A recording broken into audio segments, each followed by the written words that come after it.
And hello, everyone. How are you doing? It's Dave Bondi. We are live and we are awaiting President Biden. He is going to be speaking at any moment. I wanted to take this live on all of my platforms right now. We are watching and waiting. And earlier today, what happened, for those of you who don't know, the United States Supreme Court ruled that former President Donald Trump has immunity when it comes to anything that he does or any president does. Well, they are president. They have immunity from being prosecuted. Here he comes right now. We're going to listen in to what he has to say. Good evening. The presidency is the most powerful office in the world. It's an office that not only tests your judgment, perhaps even more importantly, it's an office that can test your character. Because you not only face moments when you need the courage to exercise the full power of the presidency, you also face moments where you need the wisdom to respect the limits of the power of the office of the presidency.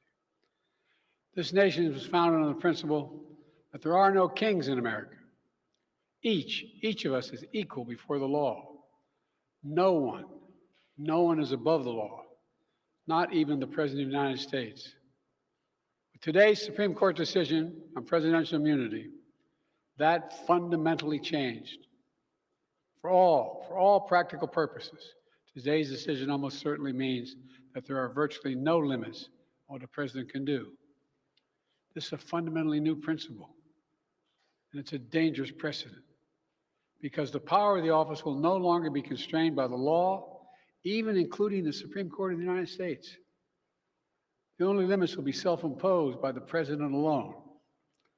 This decision today has continued the court's attack in recent years on a wide range of long-established legal principles in our nation, from gutting voting rights and civil rights, to taking away a woman's right to choose, to today's decision that undermines the rule of law of this nation.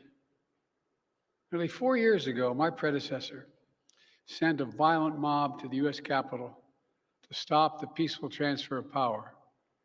We all saw it with our own eyes. We sat there and watched it happen that day. Attack on the police, the ransacking at the Capitol, a mob literally hunting down the House Speaker, Nancy Pelosi, gallows erected to hang the Vice President, Mike Pence. I think it's fair to say it's one of the darkest days in the history of America.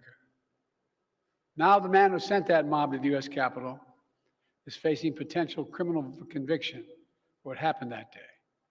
And the American people deserve to have an answer in the courts before the upcoming election. The public has a right to know the answer about what happened on January 6th before they are asked to vote again this year.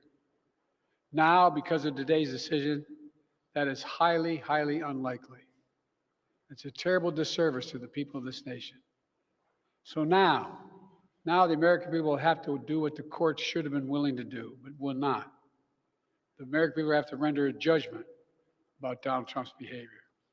The American people must decide whether Donald Trump's assault on our democracy on January 6th makes him unfit for public office in the highest office in the land. The American people must decide if Trump's embrace of violence to preserve his power is acceptable. Perhaps most importantly, the American people must decide if they want to entrust the president once again, the presidency, to Donald Trump, now knowing he'll be even more emboldened to do whatever he pleases whenever he wants to do it. You know, at the outset of our nation, it was the character of George Washington, our first president, to find the presidency. He believed power was limited, not absolute. And that power always resides with the people, always. Now, over 200 years later, today's Supreme Court decision, once again, it will depend on the character of the men and women who hold that presidency that are going to define the limits of the power of the presidency, because the law will no longer do it. I know I will respect the limits of the presidential powers I have for 3.5 years, but any president, including Donald Trump, will now be free to ignore the law. I concur with Justice Sotomayor's dissent today. Here's what she said. She said, in every use of official power, The president is now a king above the law. With fear for our democracy, I dissent. End of quote. So should the American people dissent. I dissent. May God bless you all, and may God help preserve our democracy. Thank you. May God protect our troops. Okay, taking a live look right there. He is not taking any questions. Reporters are shouting questions at him, and he is not taking any questions. So you just saw that live right there. President Biden not taking any questions. Sorry, everybody. So yeah, no questions whatsoever. And that's very interesting, because a lot of people were wondering if he would take any questions, and he did not take any questions. So we're going to dig in a little bit about what he had to say, and then I'm going to let you go. I wanted to, for those of you who are watching on my locals community, if you would like to become a paid subscriber, please click the button down there to support my independent journalism to become so. So I just want to know what all of you think about this. The Supreme Court ruled. I'm going to bring up a live picture of the White House right here, and bring that up while we're talking. Full day in DC, by the way. Let me lower the.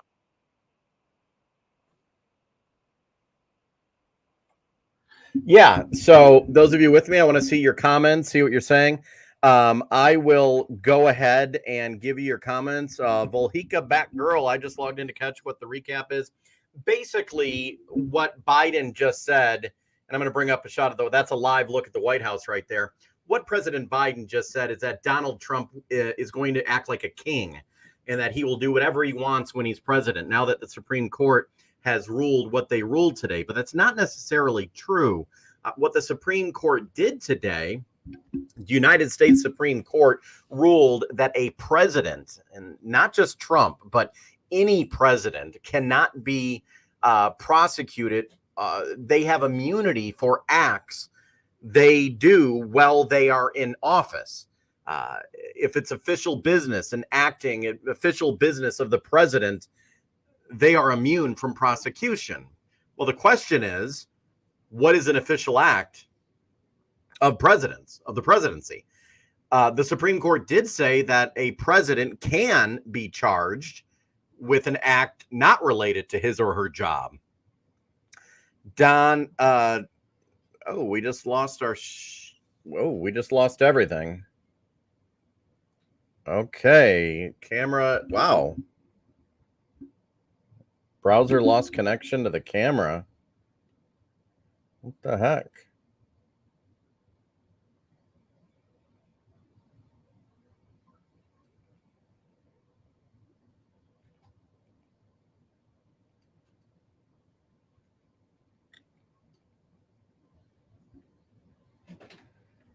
We just lost our connection, everybody, and I'm not sure what happened. Yeah, we just lost our video, so I apologize, everyone. We're going to have to end our live right now. I have no idea what happened. So you can still hear me. That's good news. You can hear me. But we lost our video, and I lost the camera. I don't know exactly